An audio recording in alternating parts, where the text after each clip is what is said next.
Nguvu za kiume sio tu kwa mwanaume na kwa mwanamke pia.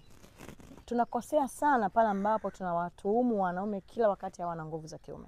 Lakini jiulize, ukiandaliwa huwa unaandalika? Hakuna kitu kigumu kama mwanaume kukuandaa lisaa la kwanza, la pili, la tatu na bado haujaloa wala kutoa uteute, yani hautoi discharge yoyote.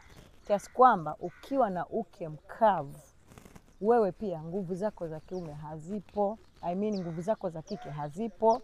Hivyo basi, nguvu za kiume, nguvu za kike ziwe pande zote mbili. Kuna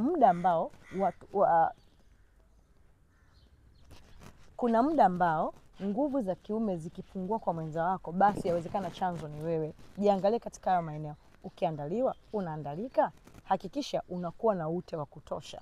Tena ule ute msafi kiasi kwamba jamaa akiteleza anapita bila shida.